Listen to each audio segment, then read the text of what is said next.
Welcome to Financial Issues, where we join reality with truth, helping you make the most of your money by honoring God with your investments. Now listen in as we give you the practical tools and advice you need to become a biblically responsible investor.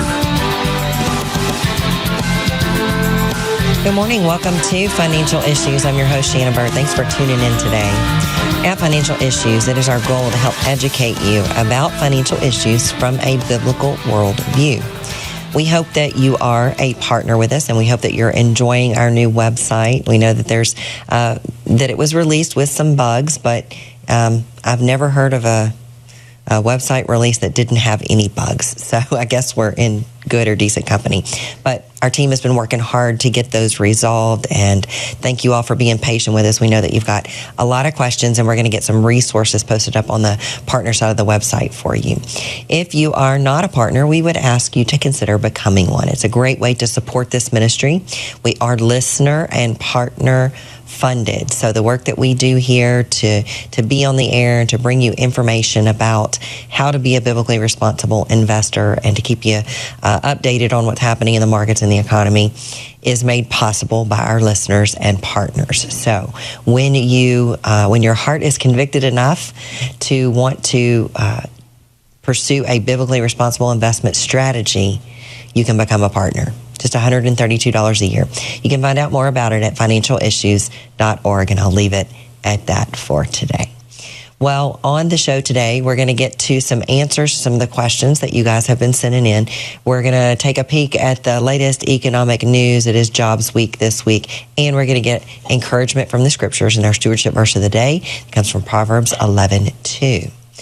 So far this week, the labor market data that is coming out has been overshadowed by Liberation Day. So all of the talk of tariffs is still the focus of most of the financial news, and the labor market report up to this point has not been very market moving, which is good. So on Tuesday, we got the JOLTS report that tells us about job openings, layoffs, turnovers, and it was for the month of February. So the number of job openings for February decreased by 194,000 to 7.568 million. So that is upwardly revised 7.762 million that we had in January, and below expectations of 7.63. So there wasn't anything that really shook the markets there, and the Treasury markets, for the most part, pretty much ignored the report altogether. Yesterday, we had ADP report for the month of March. So JOLTS and the non-farm payroll number that we get on Friday is for the month of February. ADP is a payroll company that does payroll for millions and millions of employees in the private market. And the data that they released, again, was from March. So they said that in March, 155,000 private sector jobs were added to payrolls, 35,000 more than what was expected, and it followed a sharp increase from the just 84,000 the month before that was revised up by 7,000. So small businesses picked up their hiring. That's good news, particularly those with less than 20 employees. They added 52,000 people compared to 43,000 for medium-sized businesses and 59,000 for large businesses, those with over 500 employees. So I really hope that small businesses can recover, that their margins don't get too squeezed by the tariffs, and that they can compete or begin to compete again in the job market, since they are no longer having to compete with government as one of the largest employers and big businesses, because both the government and big business can offer robust benefits packages, 401ks, health benefits, things like that, when small businesses are really hard-pressed to do that and to be able to compete. So ADP also said that for people who stayed in their job, they saw a pay increase of 4.6% versus 4.7% in February, and those changing jobs got a 6.5% raise to leave their current job and go to another job. This is good considering the slowing pace of hirings.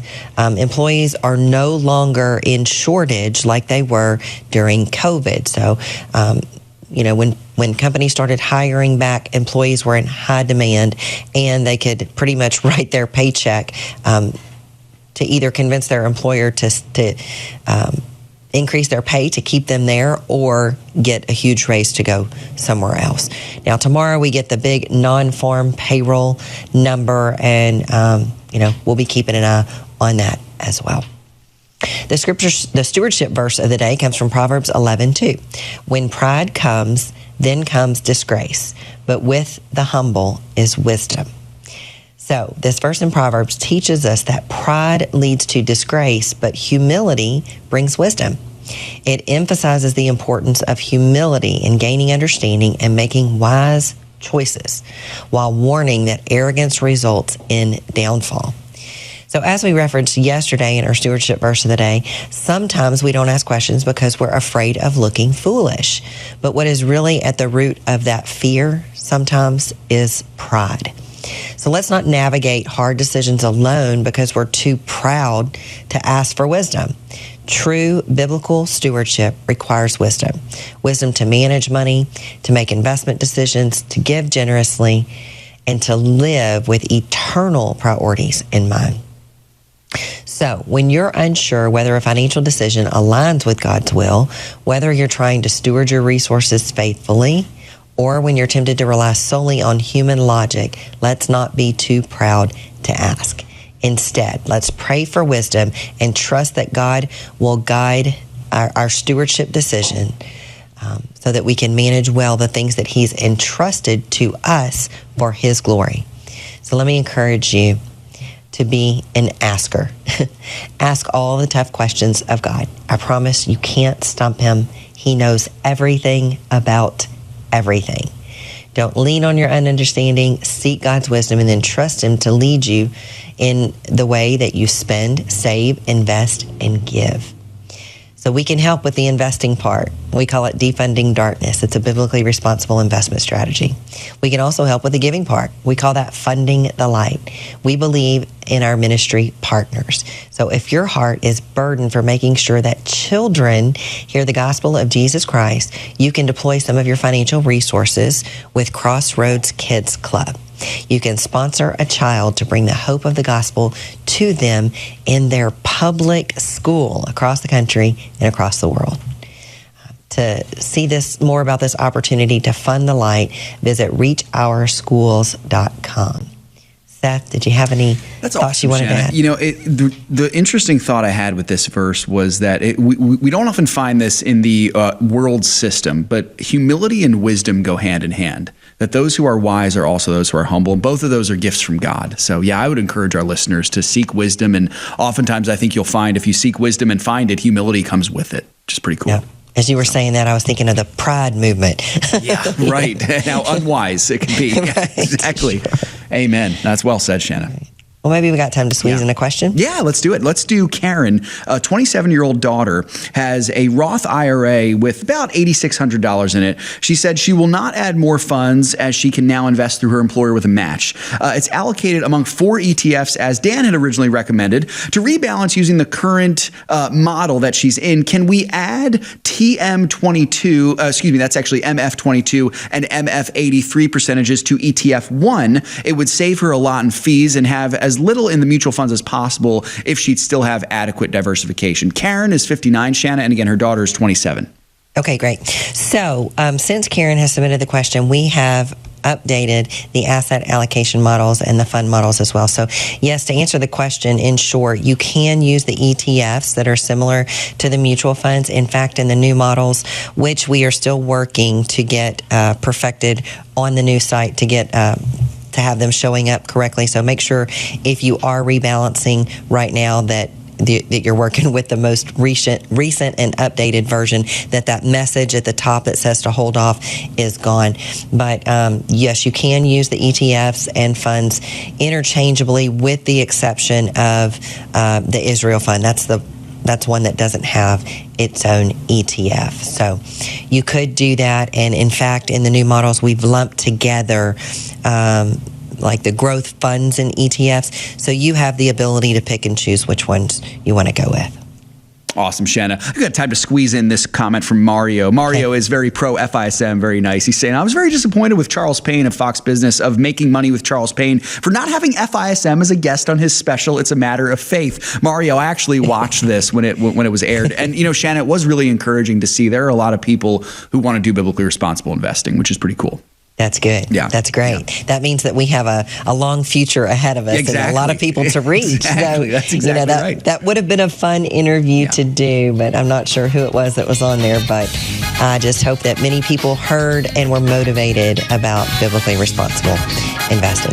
Well, stick around, everybody. We got to take a break. But in the next segment, I'm bringing back my friend and colleague, Jason MacDowell, and we're going to answer some of the questions that you guys have sent in about Social Security, some of the things that we've been talking about. Stick around. I'm your host, Shana Burt. We'll be right back.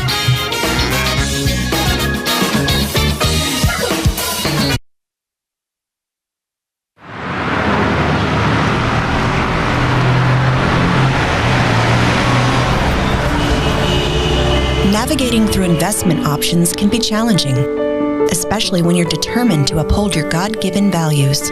Every dollar you invest is a vote for the world that you want to live in. Let your values guide your investment decisions and help to shape the culture in which we live.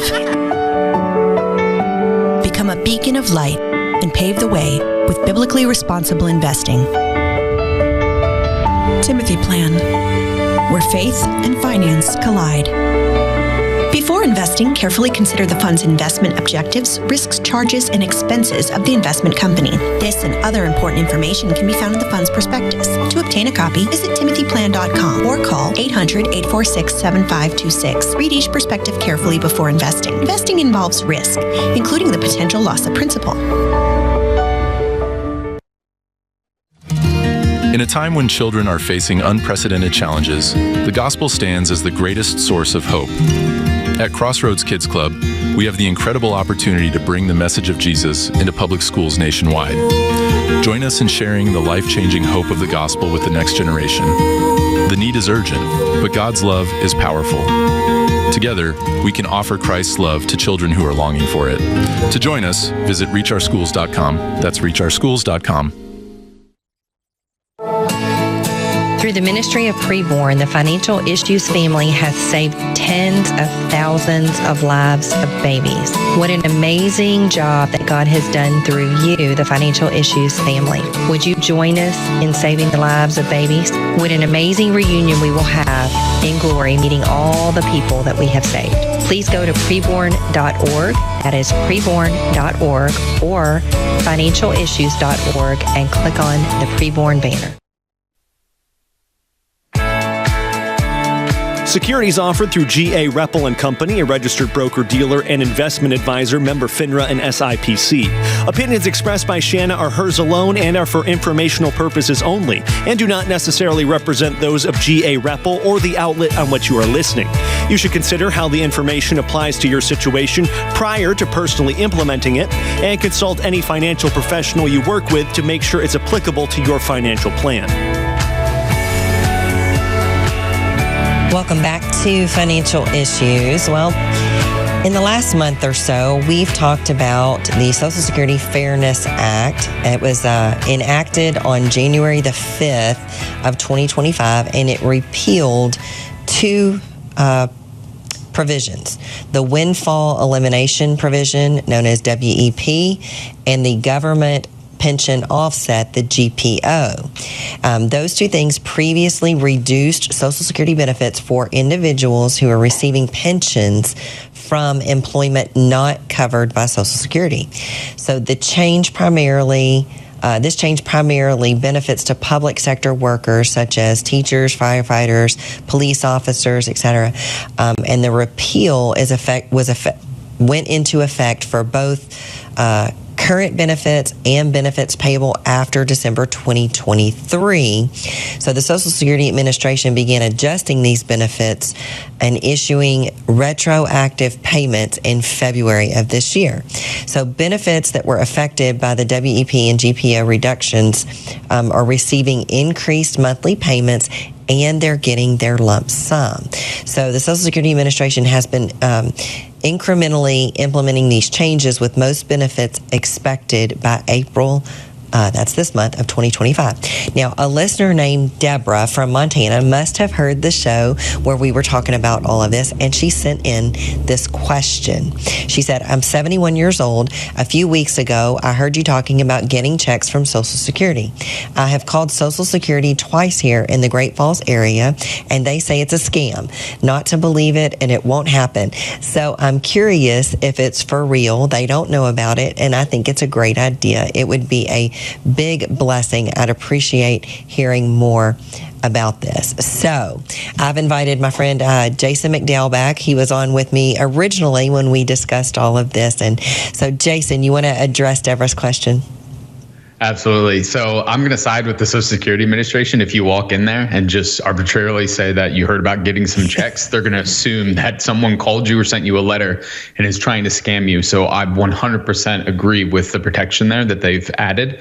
But we believe that you may have heard a tail end of our Social Security Fairness Act update that was going on. And since we sit here in April, the monthly increases should be happening and rolling out incrementally for this month, for April 2025. March and February was sending out the lump checks of those that were affected from 2024. So think government employees and federal government employees. So I want to address claiming and how that process is vetted. The only way that Social Security is going to send you any money, whether that's physical check or now it's being moved over to electronic only, I think they're in the process of that.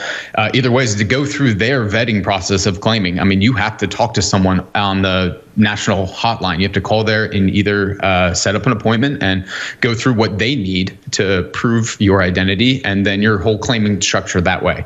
Or you go into one of their local offices. That too will be where it's at. So that's the claiming process. There's no way of you claiming your benefits via mail or them somebody calling you. So I think most know that that's questionable, but unfortunately that's what's happening nowadays. So right. And of course, so there's Doge is. Yeah, that little piece of information, though, if you fall into one of those categories, a teacher, firefighter, a government worker, and your Social Security was originally reduced by those provisions, then you're getting paid back. So this isn't for everyone. So thanks for clearing that up, Jason. Yep. So go ahead. You were talking about Doge. Oh, I was going to say, Doge is uncovering so much rampant fraud. And I know, Shana, you've recently pointed out of the fraud is it's bigger than anyone would assume than just a spam physical snail mail coming into your mailbox, or someone trying to call you or text you about benefits or your owed benefits of some sort. We know that Doge found, and I heard you say this, Shana, but I want to reiterate how crazy this is that Doge has found over 2 million Social Security numbers that were given to illegals. So. 2 million given to illegals and 20 million dead people on the Social Security database. Yeah. So Doge mentioned that they're still going through the people that are over 100 years old, right? So over 120 years old. And the number that they were coming up with is that they have to go through those individual numbers and be like, yeah, these people are, as you have stated before, they're using these numbers so that the government knows that they're alive, so that they can reap the rewards of the other benefits that exist in the government system. They're not taking Social Security per se or putting a burden on it. They're trying to use it for the other systems. So they found about 9.9 million number holders there, and they believe they have about 2 million more that they have to go through, I guess, until they open another filing bin and find the other ones, right. So to say. So. And not yet using Social Security benefits. I guess if they stay here long enough, maybe they'll fly under the radar and get access to it if nobody addresses it. But, speaking of the massive fraud in Social Security, Doge found that almost 40% of calls into Social Security every day come in because someone's trying to change their banking information in a fraudulent way. So they've gotten a hold of somebody else's Social Security number and they're trying to steal somebody's benefit. I mean, that's huge. Now, President Trump signed an executive order last Tuesday directing the federal government to stop using paper checks by September the 30th. So all government payments will now be issued electronically. And Treasury Secretary Scott Bessent said that the switch will help prevent the theft of Social Security payments. So We did get another question in too, Jason. We got a question from a listener about Social Security claiming. So they said, could you explain Social Security surviving spouses benefits? How do they work, and how does one decide when to apply for them? They said, we are married, and a large part of our income from the spouse who is 58 and the smaller part of the spouse who will be age 62 later this year. Thanks for all you do. The last conference call was especially helpful. Thanks. And this is from Chris. So Jason, I'll let you take this one too. Awesome. Okay. Thanks, Chris, for being a partner and listening to the recent conference call. That's wonderful. We're going to address survivor benefits as a claiming strategy. And you've given me a little bit of information so I can talk to it. It may not, this isn't going to be something that fits for everybody. Social Security claiming is always going to be an individual situation. And when we work with clients, even the spouses are individual in regards to Social Security in a vacuum. So going through Social Security, we kind of have this blank statement that we use where if you can wait as long as you can, it's kind of a simple way to put it, is wait as far. Now for each individual, that's going to be different. So that's going to come down to their individual case, but waiting as long as you can, we know at least if you wait till 70, you get the most delayed credits. You're going to get the most if you wait till 70 as the law stands now. We'll see what they do with it in the future, but let's go through survivor benefits. So survivor benefits just provide financial assistance to eligible family members of deceased individuals who worked and paid Social Security taxes, including spouses, children, and dependent parents. So the spouses, children, and dependent parents all have some really complex claiming and situations. If you have an individual that married a very young spouse that's very old, that can be on benefits. There's a family benefits situation. That's not what we're going to address here. We're going to talk specifically to Chris's situation. So when can survivor benefits be claimed? Survivor benefits can be claimed at the death of a spouse as long as you were married for at least 9 months before death. So that's the first qualification there. There will be no need to report a death to Social Security, as funeral homes report this death to the Social Security Administration. So essentially, in my experience, is when a lot of people have a spouse that passes, and I've talked to them about Social Security claiming strategies in the past, it's that the Social Security Administration actually already knew about the death, so they have a date. But what we can recommend is if that happens, it's good to call the hotline and let them know so that they can help get ahead of the process of the survivor benefits, because survivor benefits can still take some time. Hopefully that's going to be sped up with this whole Doge and this efficiency. But before, I would tell people it could take an entire 30 days minimum before those benefits could be included into their surviving spouse's monthly benefits if they're already claiming as well. So that's always a good rule of thumb there.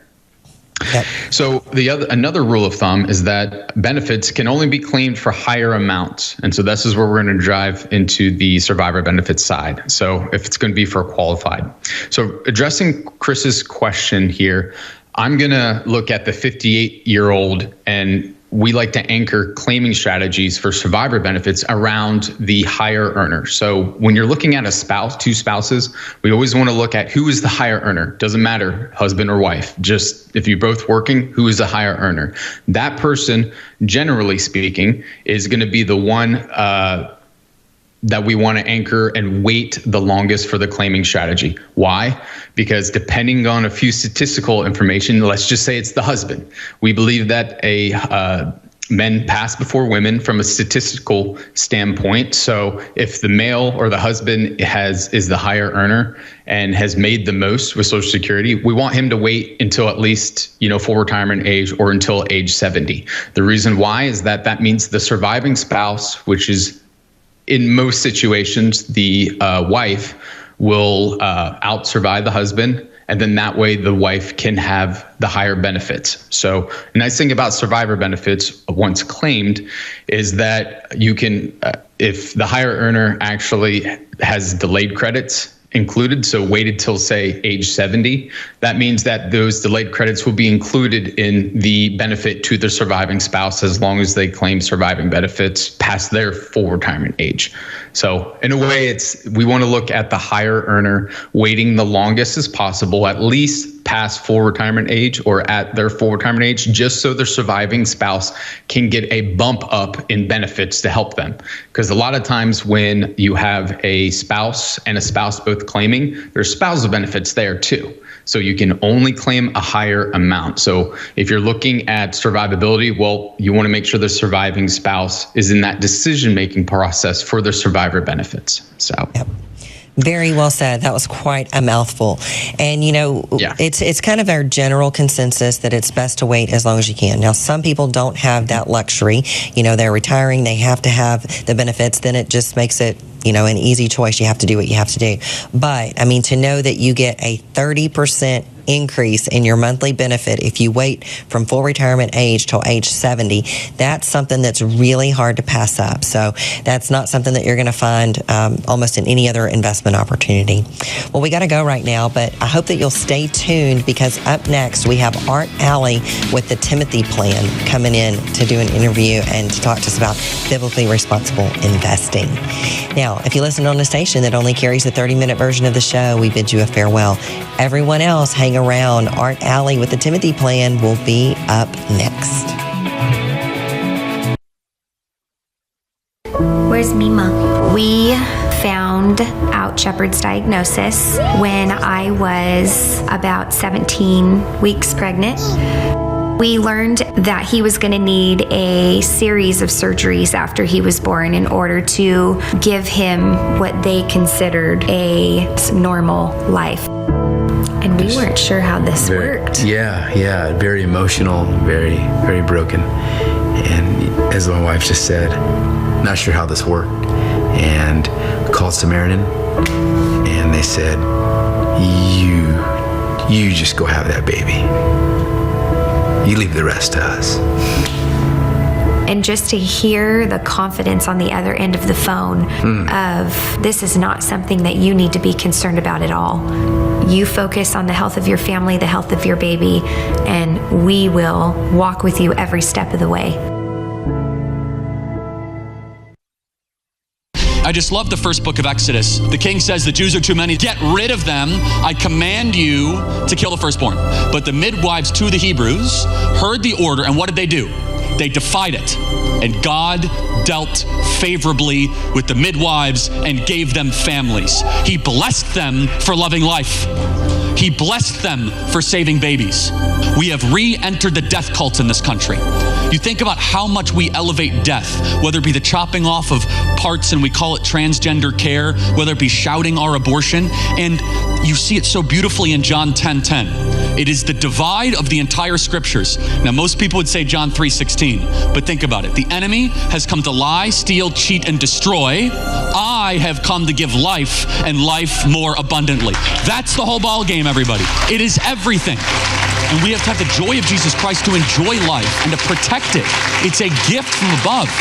And Preborn is leading the charge.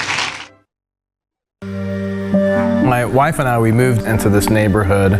We had some experience with Crossroads Kids Club. We had served at another club. We kind of thought to ourselves, like, it would be really, really cool for us to actually bring in a club that was able to share the love of Jesus with kids directly into the school. And so we started our Crossroads at Hilltop. Crossroads is amazing. You can learn all kinds of things about God. That He loves all of us. He died on the cross to pay for our sins. That He will help me in every way. There is just such tremendous opportunity to reach kids in some of these areas that just aren't being reached.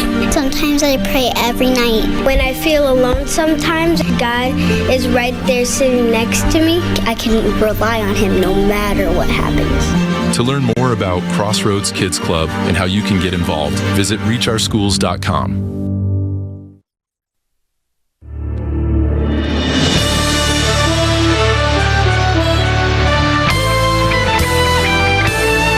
Welcome back Two Financial Issues once again. Seth Udinsky here with you. I'll be taking you the rest of the way along with Sam Case. And as you just heard Shana mention there at the end of that segment, a very special guest on here with me. My friend and dear friend of our ministry, Art Alley, the founder and president of the Timothy Plan, is back on with me. You can check them out at timothyplan.com. We absolutely love the Timothy Plan. They are the pioneers of biblically responsible investing. And if you're looking for a place to start with your investing, you got to check out Timothy Plan. timothyplan.com. Art, great to have you back, brother. Thanks so much for joining me today. Seth, it is great to have you back, my friend. Yes, sir. Congratulations. Thank you so I'm going to much. do this publicly. You are biblically obedient, where the command was be fruitful and multiply. Thank you so much. Congratulations on the baby. Absolutely. Thanks so much, man. And yes, sir. Everything's going great. I was telling Art before the break, folks, you know, it was a picture of the gospel, picture my salvation. I did absolutely nothing to bring this child into the world. My wife did all the work, but I get all the benefits of it. It's pretty darn cool. Amen, brother. Right, brother? That's kind of how it goes for us guys. Yeah, you know, there is another principle at work here with this corrupt culture that we're trying to turn back around, where men can't figure out if they're women or not. Yeah, right. I know. If men were the ones to have the babies, we would have a maximum of one child per family. If that. It'd be over after that. Women are the tough ones, man. Oh, man. They are so tough, dude. And anyway, good to be with you. Yes, sir. Thank you, Art. Great to have you, brother. Hey, I wanted to get this started here. You penned an excellent article. This was from several months ago, but this was in the Thrive News website. It was kind of a follow-up to a COVID lockdown era article that you wrote. It was titled Keep Calm and Carry On Part 2. Now, of course, that's borrowing the phrase from the British during World War II as they were getting bombed by the Germans. Just keep calm and carry on. Folks, I'm going to put the link to that article in our chat here. But, you know, Art, obviously, so the situation back then, this was in September that you penned this, a little bit different in terms of politics. This was before the election. There was a lot of uncertainty. But economically, I think we can say there's still a lot to be concerned about. Still a bit of turmoil, even as our nation has been moving in the right direction. We've been seeing the cultural shift. We're still trillions of dollars in debt. We still got a lot of crazy things going on. Our government is still collecting trillions of dollars in taxes as we speak right now. Good grief. So speak to this for just a moment, brother. How should we as Christians approach financial chaos such as this with a calm attitude? Well, that's not difficult, Seth. Yeah. It is simply understand and know who's in control, and it ain't you and it ain't me. Yeah. God has all this. But you know, I watched President Trump yesterday in his address on all these tariffs that everybody's wringing their hands about, and I mean, that was as powerful a presentation as I've ever seen. It is outstandingly good for the future of America economically. But you just watch today, the markets are going to probably be strongly down, at least in the opening. Yep. So stay calm and carry on. I mean, that is really good for us. And, you know, this taxation stuff, thank God, Donald Trump, you know, I'm not going to be promoting him, but he's got a handle on how things work. Yeah. Where the other side really is strip every penny they can from every one of us. And, you know, Elon Musk is exposing how wasteful all that is when the government is in control and no one's watching. Donald Trump understands lower taxes, increase productivity, increase personal wealth. And it actually, when you lower tax rates, it has been proven time and again, starting with Reagan, when you lower, and before that with Kennedy, you lower tax rates, you increase the revenue that the government takes in because of productivity. So I don't like taxes any more than the other guy does, but you know, I think Donald Trump's overall goal is not only to kind of protect this lower tax rate that he established his first term, but to lower them even more. Taxes are a burden on any culture. The socialists, communists, maybe they understand it, but they don't care. Yeah. They just want to extract all that they can. And whenever you do that, it only can't work every time. It's just unproductive. So I'm happy, but I don't think the market will probably be happy short term today. But folks, don't worry about it. That's right. Stay calm and carry on. This is a message for today. Well said there, brother. You know, a couple things jumped out at me as you were speaking there. One, those men that you mentioned, whom I have great respect for as well, both President Kennedy and President Reagan, as well as President Trump, all anti-establishment guys. All of them at some point in their presidency, there was an attempt on their life. Kennedy's was a successful attempt. Reagan and Trump, thankfully, by God's grace, was unsuccessful. But I don't think that's a coincidence there, that they made a lot of people in the government angry. And so just a fascinating point that you had mentioned there. Secondly, also, I think it's so important for us to remember that for us as individuals, yes, we do have the requirement, the biblical command to render to Caesar what is Caesar's, but there's also a command from God to governments to treat their citizens well, right?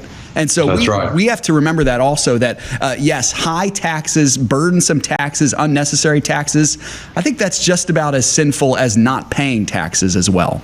So yeah, interesting Amen, stuff brother. there, brother. I really am grateful that you wrote this article. I know it was several months ago, but it certainly does apply to us today. Art, let me ask you this question. Why, and this might be a overly simplistic question, but I'm a simple guy and I need simple solutions. I need overly simplistic, That's exactly man. right. Absolutely. Yeah, easy, simple. Why are we so prone to worry about our money, and what is the antidote to this worry?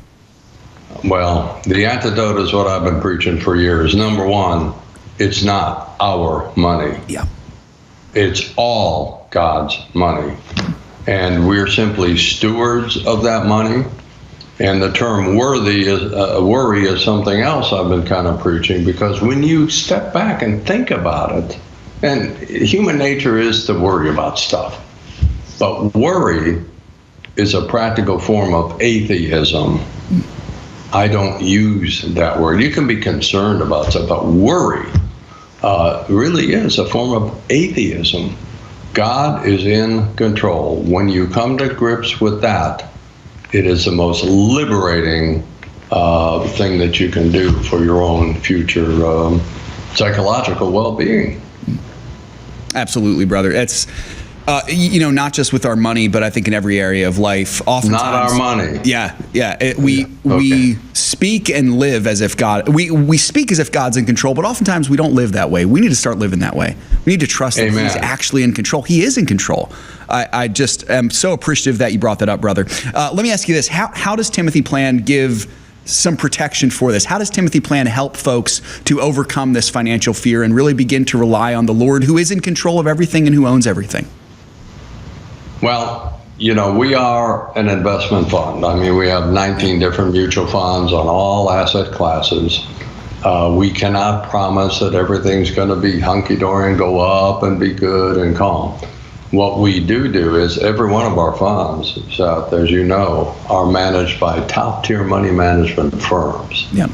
Subject to our restrictions on them of what they cannot own, due to our research showing that, corporations, Wall Street's not our friend. And there's a lot of corporations that are funding a lot of bad stuff that has nothing to do with the business they're in.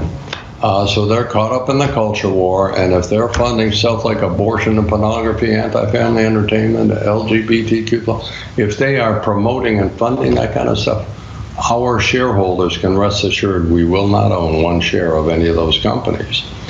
But having said that, that is not a formula for guaranteed success. The guaranteed success is in the markets. If you own companies, and that's the responsibility of our money management firms, that are well-run, profitable, very competitive in their space. Short-term, markets go up, markets go down based on fear and greed. But long-term, if you own good companies, you're not going to lose your money. You're going to do well over time. But unfortunately, the average investor loses money in the market because they give in to this fear and greed. And if you're prone to that, stay out of the market. But well-managed, diversified portfolios by great money managers is a formula for success in investing. And what we add to that, Seth, as you well know, is we don't compromise our biblical values. But we also don't say, well, we're going to be, we don't have a fish on our shirt sleeve. God's going to bless us because we're doing this. God blesses everybody if they're obedient, and that's what we bring to the table, an opportunity to do that. But long-term view, the diversified portfolio is the formula. And be ready to invest. Get out of debt. Have no debts. That's the best investment you can make. No debts. Have an emergency fund. Then you have money to invest, and you don't have to be concerned and not worried about daily fluctuations. It's a formula that only works every time. Yeah.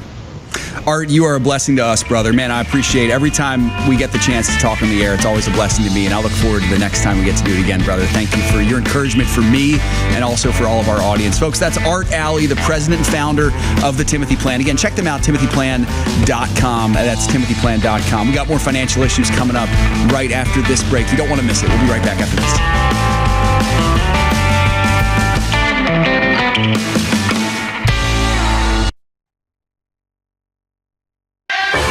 It's up to us to stand up and say, enough is enough.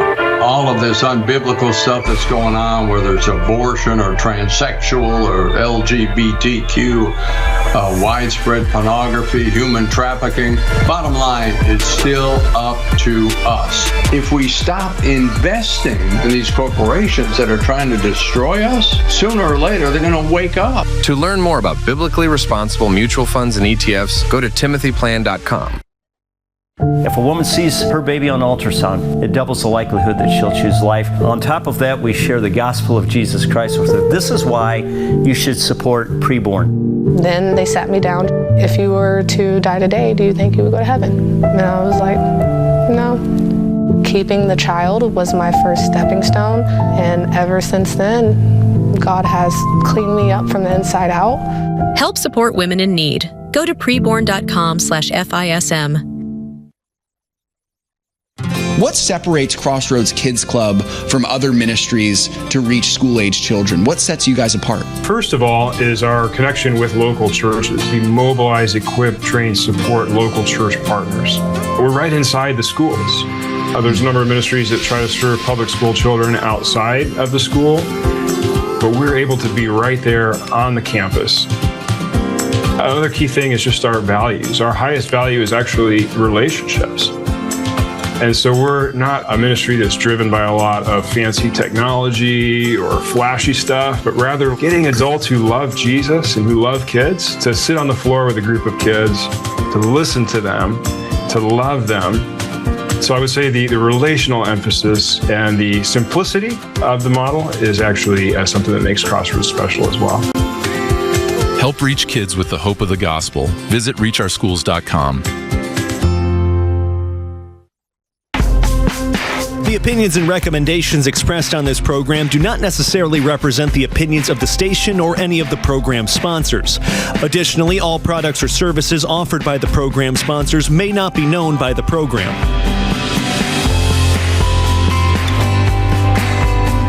Thanks so much for being with us today, folks, on Financial Issues. Man, I love whenever Art comes on. It's a joy to have him on, and I know so many of you appreciate the work he does with the Timothy Plan. By the way, folks, we do offer models that it's called our fund model, and many different Timothy Plan options part of that, mutual funds, ETFs. So if you're a partner, check that out for sure. It'd be a great thing for you to do, especially if you have a heart towards biblically responsible investing, which I hope every single one of our partners does. If you're a partner and you don't care about biblically responsible investing, I'm not really sure why you're a partner, because it's like the core of what we do. So I do hope your heart is convicted for what's most important about your money, that it honors God. Absolutely. A couple great comments here on the show. George, I appreciate your encouragement there. Great comments there. Love that. We've also got Nelson, a good one here. I wish conservative media would stick to the facts. They do also leave out context often. This is wrong when either side does it. Nelson, you're right on, man. It's absolutely true. And especially on a day like today, where there's going to be a lot of fear and worry and greed out there when we're talking about the news media. Even the conservative media might be a little bit concerned about what's going on, especially as we see what the markets are doing, which we'll look at that in just a moment. I'm sure it's a party. Dave and Darlene, trusting God is the way not to worry. Amen there. I agree so much. Brian, love what you said. Charles Payne should have had Art on his show. I wish he would have had Art on that show too from several weeks ago. Of course, he does have a great show, Charles Payne. That was a really, I think a well done opportunity there that he had to really promote biblically responsible investing. But yeah, I agree. I wish he would have asked Art to be on also. So good stuff here today, folks. Love seeing all of you on the chat as always. All right, Sam, let's get to this big news here, of course. So the tariffs. Bring us up to speed on this, Sam. We've been talking about it. Art mentioned it. What do we need to know?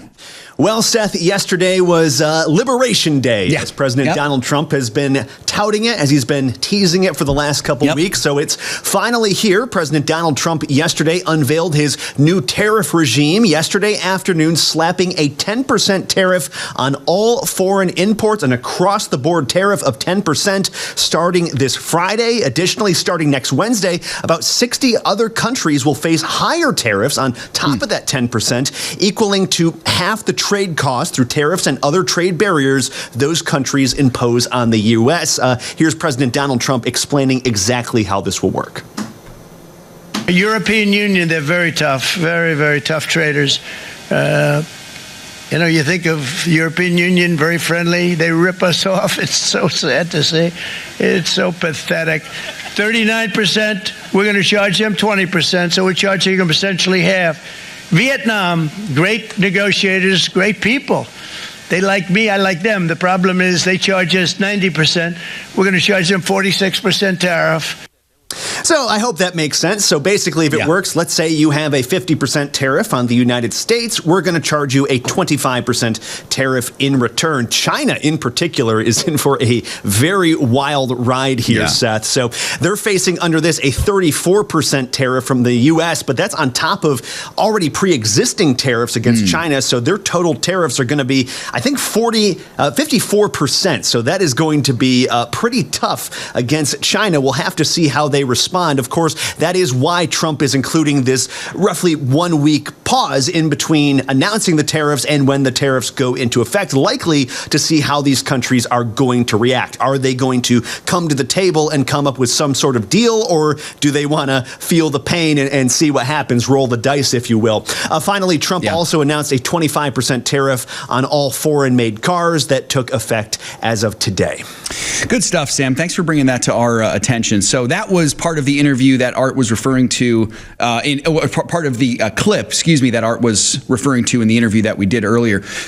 So Sam, there's a couple things that come to mind here. First of all, it seems, just if you break down to the raw brass tacks of it, seems pretty reasonable. I mean, Trump is not equaling the tariffs that these other countries have on us. He's making it about a half tariff, which just, not looking into how that might impact everything, that seems rather reasonable to me, first of all. But second of all, I agree with what Art said earlier completely. Trump was in command during that clip. I mean, totally in command. So whether he truly is or not, it's wonderful to see someone who at least gives the air of being in command, where he's thought this through. Also, this is not a surprise, folks. We shouldn't be surprised by this.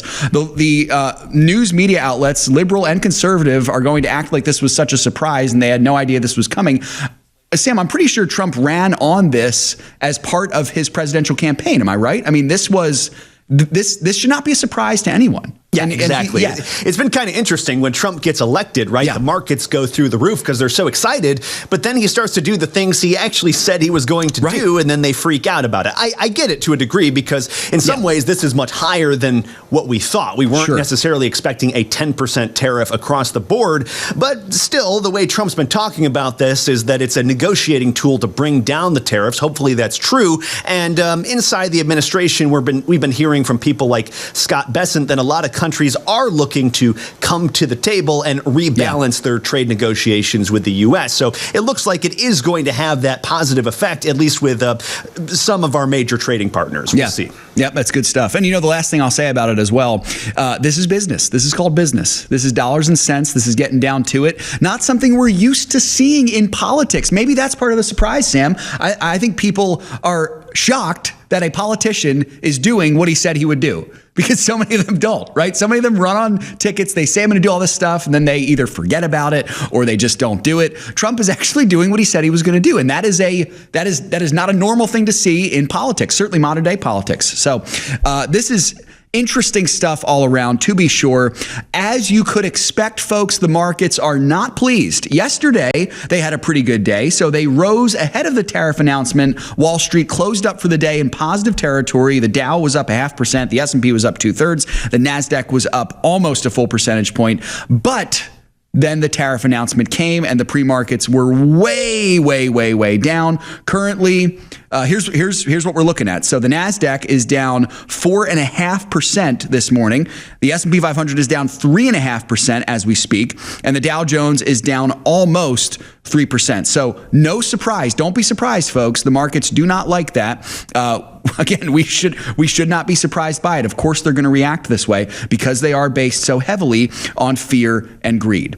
So we'll have to see how all this goes here, folks, but I cannot stress enough, this should not faze you as a long-term investor. You are in it for the long term. You're going to go through ups and downs.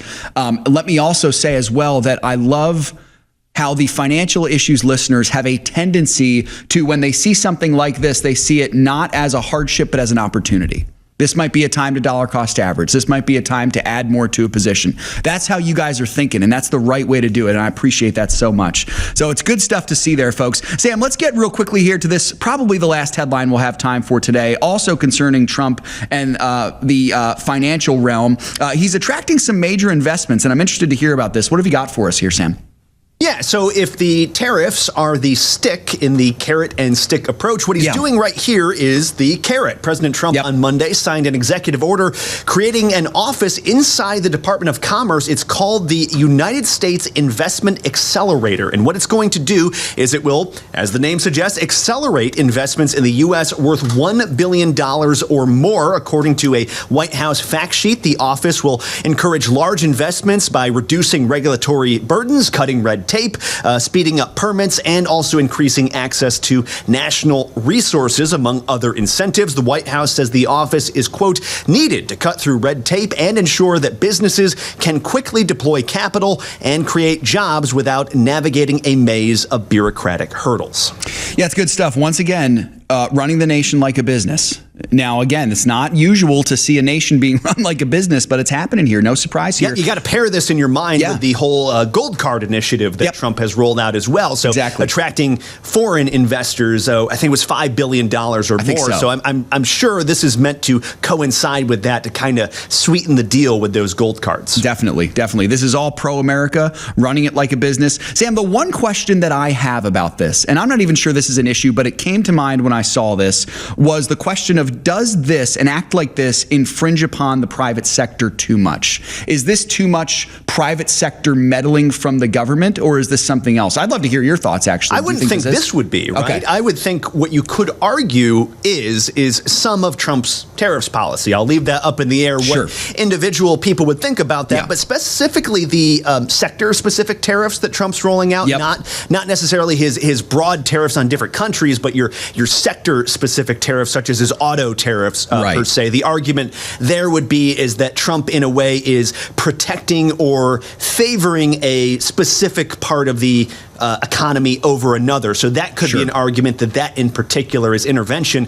But as far as this is concerned, no, this just seems to be a very pro-business move and actually enhances the private sector. Absolutely. That's exactly what I was going to say, too. I agree. I think there's a difference between the government manufacturing and creating jobs and interfering on the outcome versus really just cultivating better opportunities for the private sector, which seems like this is more so of what that is. So, Sam, great stuff there. I really appreciate you bringing that that up. Hey, folks, I do want to remind you here as we close our show, we do have the new website rolling out. If you have questions about the website, if you see something that doesn't make sense to you, send us a message. Send one to pat@financialissues.org, or you can click that contact button.